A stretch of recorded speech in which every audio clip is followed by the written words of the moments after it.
Friday Night Racing on Off the Ball. Brought to you by Horse Racing Ireland. Love every racing moment. Visit hri.ie. And you're very welcome along to this week's edition of Friday Night Racing on Off the Ball, brought to you by Horse Racing Ireland. Love every racing moment. Visit hri.ie or follow the hashtag every racing moment, and the Twitter account is at HRI Racing. Johnny Ward, good afternoon to you. How are you?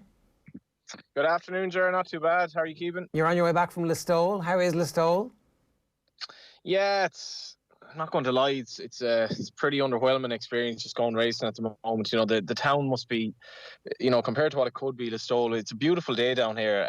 Really nice autumnal day with sunshine and you know, Listowel, the whole year in Listowel really revolves around this week, and obviously they have the Writers' Festival and the Harvest Festival, but it's just not the same. And you know, the experience of being here as an owner is just nothing compared to what it should be, compared to, you know, the normality of pre-COVID times. But at least there are owners here, I suppose, and you know, we persevere. It's just a bizarre experience, really, Jared. Not much different to going to a football game or whatever you're going to at the moment that you can get into.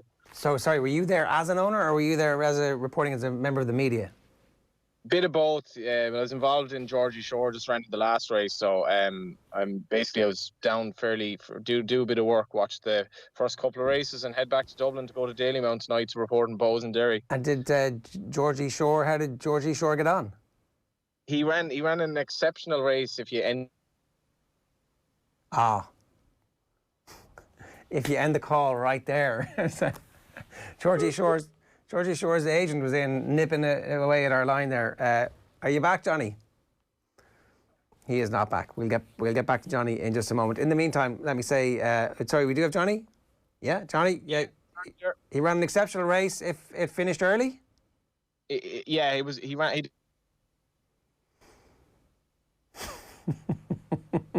It's a bad joke. Right, let me get to our guests this week. I'm delighted to say Tracey Collins is with us. Tracey, good afternoon to you. How are you getting on? Good afternoon, Ger. Pleasure to be with you. You're very welcome along to Friday Night Racing. Maybe you might talk to us a little bit about what it's actually like being a trainer at the moment.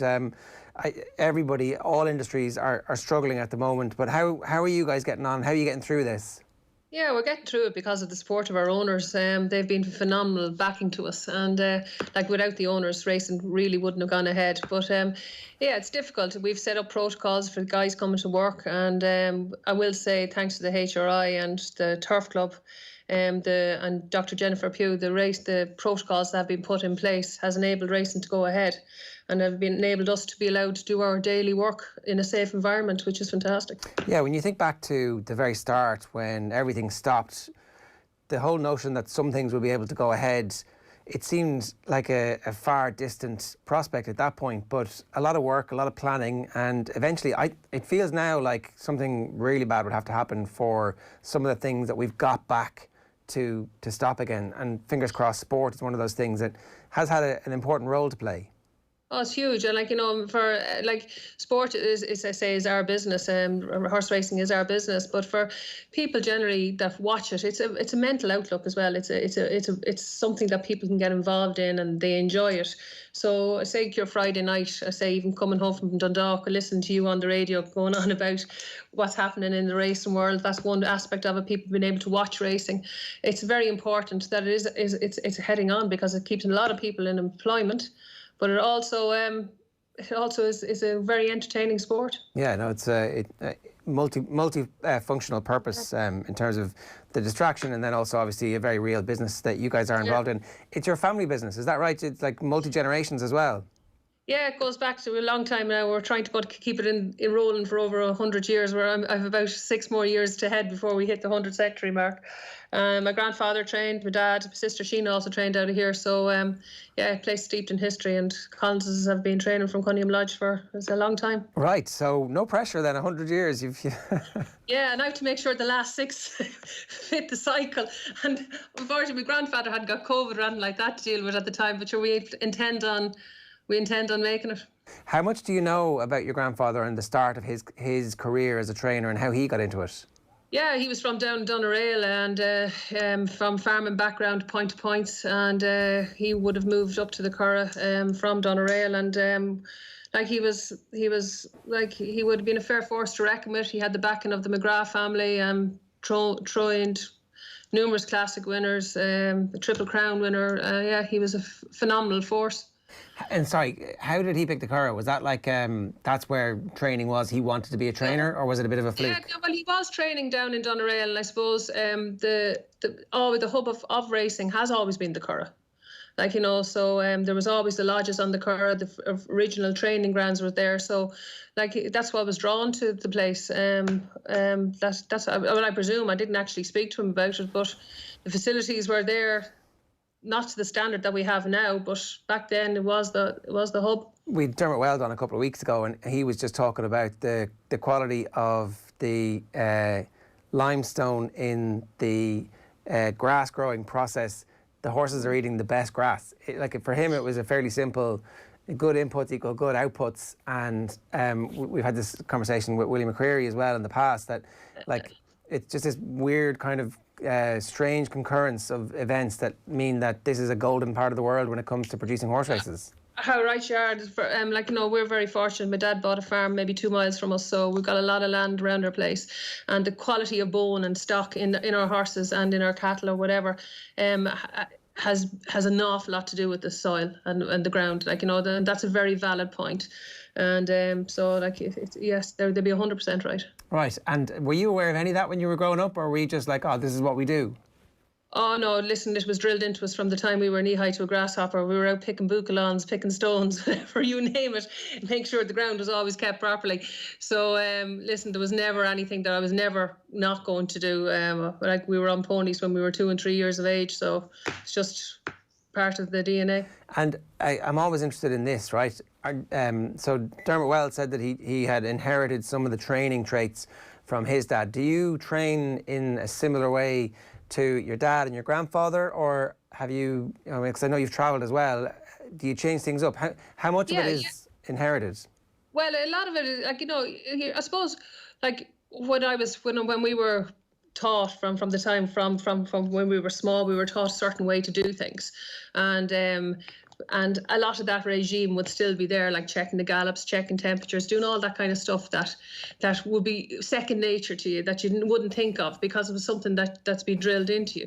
But as times have gone by, different techniques have changed, and you have to move forward with the time. So we've managed to do that also. And technology is different there now. And back in my dad and granddad's time, like, even veterinary side of it, you go and put your hand on a horse's leg and you say he had a tendon because you'd be touching it by feel. Now you touch a horse's leg, you say, well, maybe he has a tendon, but now you ring your vets, whatever else, and they can see inside the leg, they see upside down. Technology has changed. That it's my granddad and my dad wouldn't believe the advances that we now have, and how to the standard that everything, and how professional it's on a different level. So I totally understand that, right? But I do wonder, it's like the skill of reading a map is not something that my kids are ever going to really need that much, because you stick it into the phone and the phone tells you exactly where to go, and then it's great, they'll never get lost, right?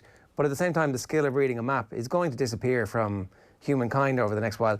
In some ways, that animal husbandry that the previous generations had, it'd be a shame if all of that was lost.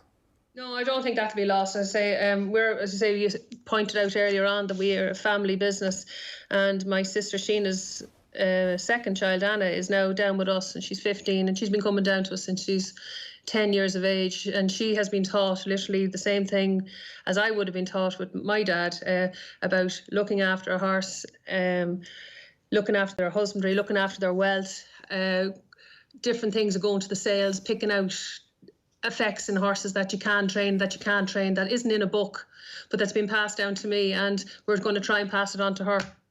And I must say, she's a very quick learner. And so did you, when you were getting those and when you were on those trips, was it as formal as somebody saying, now listen, this is really important, this is our secret sauce here, when we're looking for these horses, if they do X, Y and Z, not for us, but if they do this, this and this, then make sure we get it. Was it as formal as that, or was it kind of slower? I must say, secret sauce is a very good way of putting it, because my dad would have been recognised as one of the top yearling buyers in the world. He was really a masterclass of what he did. Never really had an awful lot of money, but was able to go to the sales and pick up very good stock. And I'd like to think that he's instilled that into myself and my sister. But like, you know, when we go, we'd have tests. He'd send us up there, look at the yearlings. We'd have to put down what we thought, what we didn't think. And then one of the best men in the world is coming over to you and saying, well, what did you find right with this horse? What did you find wrong with it? And then you'd have to give your little answers or whatever else. And he'd never knock you, because it's your opinion. Your opinion of a horse is always your opinion. And everybody's opinion can be different. But he would steer you in the way of what way it should have been. And when you got it right and he was agreeing with you, was that like... Oh, listen, he got it right. You knew you got it right. He was a wonderful teacher. He was really very man that instilled confidence in everybody that was around him. So, he was a great teacher. They must have been the best days. Magic. They were magic. He used to bring us fishing, shooting, horses, you name it, outdoor life. We did the lock, stock and barrel with him. He was a great guy. Come here, there's a thing I remember. So my parents live outside the town, and I remember when the house was being built, it's like 30 odd years ago now, but there was a big day when we were deciding where the well was going to be drilled. And ultimately, there was a few holes dug in the back garden and no sign of any water. They knew that it was there was definitely water underneath it, because they'd been told. And then along comes the diviner and gets his piece of ash, and they're like, dig the hole there, and that's where the water is, and that's where our well is to this day, and it's never run dry. There's like, I can't explain the science. I don't understand it. And it always struck me that there's a little bit of the sorcery involved in picking horses as well. Like, I'm not asking for the secret sauce, but how do you do it?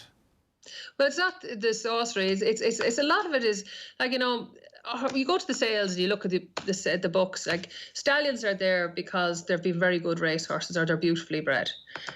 So that's a given. Mares are there, and they will generally produce horses. So our job at the sales would really to be try and find what we do. And I've said this to many people, because I say we don't have the big money to spend. We go and find a sire that maybe has gone a little bit out of fashion. And I look for a mare that has produced proper stock, and we try and see maybe if they have a few faults that we're able to train that the agents can't look over, because the agents are in a different scenario, that they more or less have to buy a very, very straight horse. But we're buying a racehorse. We're not buying a horse to be sold as a yearling. We're buying a racehorse that hopefully 2 or 3 years down the line they'll still be sound. And that's where we're always looking at. We're trying to buy our owner's value with a good pedigree that hopefully will turn into a proper horse. Okay, so you guys take that horse at that stage and then keep it and train it, and that's how people interact with you guys. They come and they take a share in the horse or buy that horse from you. Is that how that works?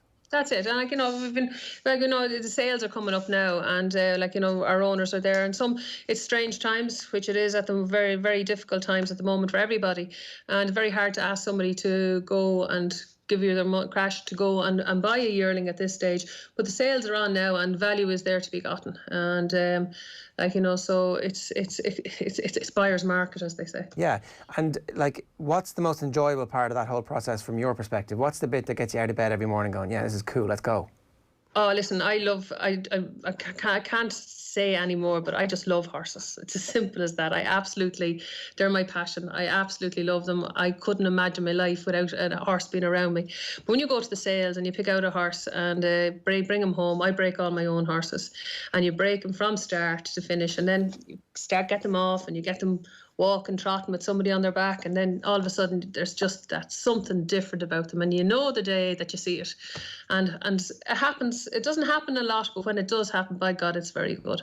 And if you can bring them the whole way up along from there, and you can turn back and say, well, listen, I went to the sales, I got this horse, I brought it to where she is or he is, that's a fair kick. And any horse that you actually get into the winner's enclosure in Ireland, racing in Ireland is the most competitive racing in the world. It has the best jockeys, the best horses, the best trainers, and the best owners, without a shadow of a doubt. And you can survive in Ireland, you'll survive anywhere, because it's a very high standard. It's like going to the Olympics every day, but the prize money is better than anywhere else. And it's that gives you a kick. You get up every morning because you're competing with the best. It is a remarkable story. Tracey, stay with us. I think we've got Johnny Ward back on the line on his way back from Listowel. Johnny, I don't know how much of Tracey's story you've heard there, but it's a really remarkable mix of all of the various people who we've had on. You know, we've had the trainers, we've had the people who buy the yearlings, we've had the people who break the horses. I'm not sure we've had anybody who does the whole thing before. Yeah, you know, Tracey's passion for the game there is just absolutely bleeding through. I hope there are people out there who maybe don't have an interest in horses who could kind of just buy into what she's saying there, and just that idea of she's not about getting a horse in the sales. You can imagine then when you breed the horse and you have the horse from the womb basically to the day that it makes the racetrack to the day that it wins. And Tracey comes from a long line of proper horse people from the Curragh, and you know, when you consider the successes she's had procuring Dandyman and the role she had with Chelsea Rose, and of course her father, the role he played in Maddenstown at the Curragh. It's a great game, and it's a competitive game, and yeah, I can relate to what Tracey's saying there. It's very competitive, and it's just you know, every day is different in Irish racing, but it's always compelling. Yeah, no, for sure. Tracey, talk to us a little bit about coming away and learning those new things and making sure that you were bringing progress to all of the work that had gone before, because that's always a challenge for somebody who's in a family business, is not to do exactly the same things that everybody had done, even though they brought, obviously, clearly quite a lot of success. Yeah, it's true. Like, you know, but I suppose, you know, a lot of things would have to do with different gallops and different surfaces that have now changed, and thanks to the upgrading of the Eva Marie Hafner has put into the Curragh, like, you know, the standard of gallops on the Curragh is huge, which they never really would have been there. There was wood chip, there was old plough gallops, or whatever else. I went to America, I spent some time in America, and saw how they, different clocks, different timing, different way to prepare horses, and that was very interesting. And then went down to New Zealand and spent a bit of time in New Zealand, and like, you have to go to places and see how things are done, and then it's up to yourself to put them into your own portfolio and how you use them. So I've taken a lot of the old, which I have, and I've taken some of the new, and we've tried to combine them and put them together. Can you tell us about America and New Zealand? Like, what exactly are you learning in America when you're talking about clocks? Because that's, I mean, it's the cliche of every American horse racing movie, which is most horse racing movies, they're always against the clock. And here, you're always like, timing isn't a big deal. It's like, it's far more by feel and instinct here, it seems. Yeah, well, see, the timing over here is completely different, Ger, because there's no track in Ireland the same. Like, you go to Dundalk or you go to Listowel this evening, down to Tramore, go to Galway. You still have 7 furlong races and mile races, but by God, they're different surfaces, there's different bends, there's different hills in it. So you could run a race in a certain time around Listowel over 7 furlongs, and you could run a race around Galway at the same time, but you're going to get different results. But in America, it's all, the tracks are very similar. Like, you know, they warm up, they're on them. So times don't really change an awful lot. And that's why it's so important out there for the jockeys to have the clocks in their head. And you see a lot of young guys here in Ireland heading out there, especially jockeys, apprentices, just trying to get the timing into their brains. And some of them are naturally apt with it and others aren't. But listen, it was a long time ago since I was there, but it was an eye-opening experience. Things were done very differently. Hot walking. What's hot walking? It's just literally, you've got it where we have hot walking was where they now have walkers here. Back then they had guys and girls that just walked horses literally around the barn for hours on end. And I will say, when I arrived into America, my first job was hot walking, and I went through a couple of pairs of runners, and I tell you, I take my hat off to every one of the lads and girls that still do it, because it's not a nice job, it's not an easy job, and you go from there. And that's to get the horses fit, I presume, is it? Yeah, it's just to warm them up beforehand. It's literally warm them up before the jockeys get on, and it's can be in a sweaty, tough environment. And Tracey, again, the difference of each individual trainer is always fascinating when we talk to them. Some people that we've spoken to like to get a really heavy, hard piece of work into a horse a few days out or the week of a race so that there's room for them to peak again, but you know they're at their peak. What's your ideal preparation if the week of a race, the week of a big race for one of your horses? Well, every horse is an individual, and I'm very surprised if you don't speak to every trainer and say that. And so nothing is set in stone. which is not we have to look at their regime and their program. Some horses need a lot of work, and they need to work twice a week, and you would have your date and you might work your horse up to that. You might have to take them away, put them in the horse box, bring them off. And then there's other horses that take no work. Like I had a good horse there, Servant, Captain Joy, and he was a phenomenal horse, a big strong boy, and you think he'd take an awful lot of work, but he was the opposite. We literally trained him out of the field. So it's getting to know your horse, getting to know where they they're individually, they're like any human being. Like, you have to get into their heads and see what suits them, and you make a program to suit them. Johnny, you had a question there? Yeah, I suppose just to ask Tracey what it's like in terms of I think racing should kind of pride itself on gender balance, to be honest. I think in terms of the staff in racing, it's 50-50 or thereabouts. And what's it like for, a trainer from the female ranks kind of coming up? And do you think it's any sort of difference for female jockeys and so forth trying to make their way in sport, which is obviously primarily men rather than women? And, is racing something of an outlier in regard to the fact that I don't think there seems to be an awful lot of difference in the way we approach it? No, I'd agree with you there, but I will say times have definitely changed. Like, you look back, I think if you're good enough, you'll get forward. You look back to when Joanna Morgan started riding back in the 70s, and I would tell you what, that was a male-dominated sport back then, and she rose to the top because she was really exceptional. And then you got Nina and whatever else go forward. Yeah, it can be tricky, but I think the gender card is a card. Realistically, I don't like going by it. I'm a trainer. I'm not a female trainer, and there's opportunities there. I think Rachel Blackmore has definitely brought the national hunt scene, has really looked at her, and she's a top class rider and getting the job done. So I don't think there's any way that gender should be used. I would agree. I suppose my only issue is female jockeys. You broke up, isn't there, Johnny? Go again. I would agree with Tracey 100%. With the only exception is we don't have enough female jockeys, so we need to that's something we need to look at. That's it. But as I say, it's something going forward, and how you do that, I don't know. But it's as I say, it's a lot of dedication and hard work. And I suppose maybe because you're a female jockey, as Rachel has proved.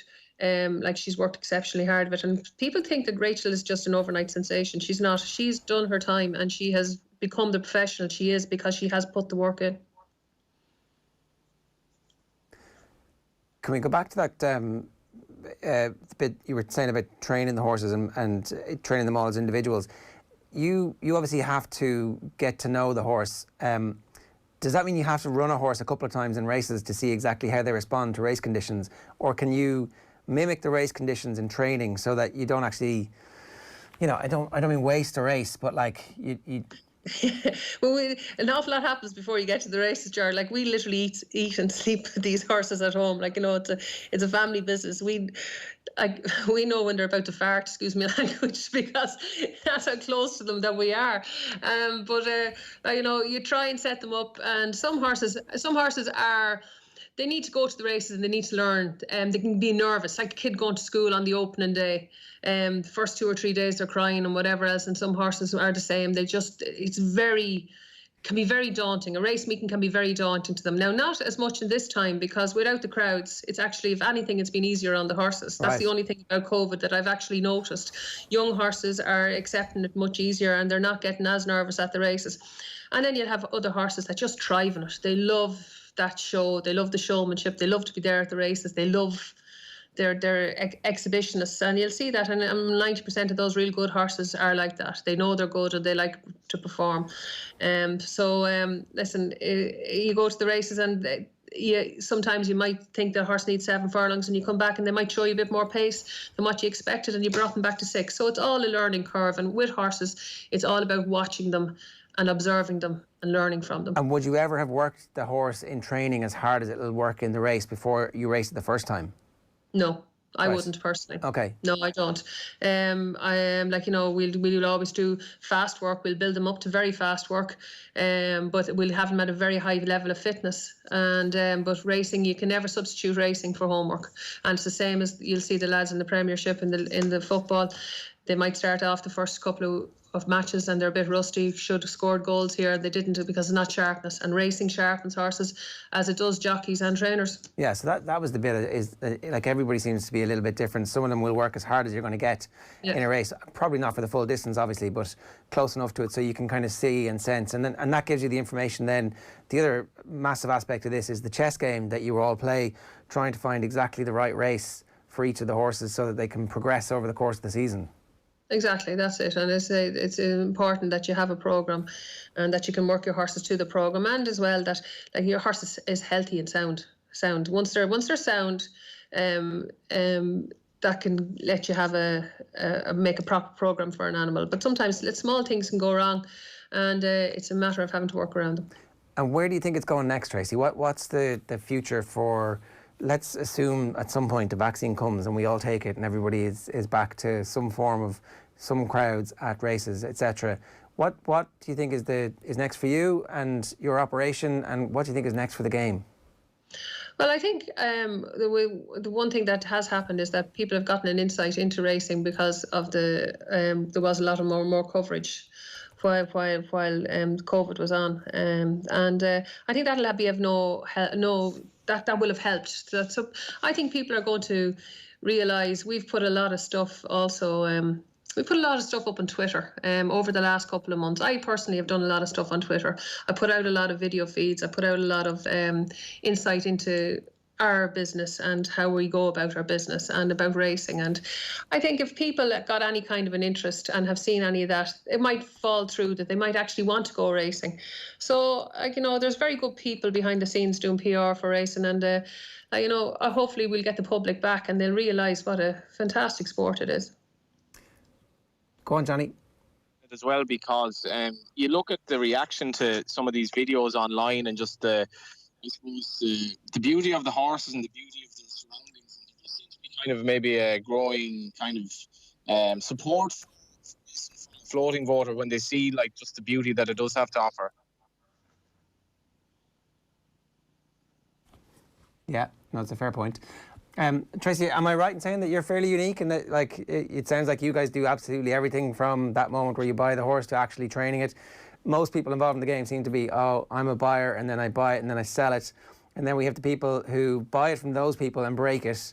And then we have those people who sell it to trainers. And then, you kind of tend to do one of these. I think I might even have left out some pin hooking in the middle of all that.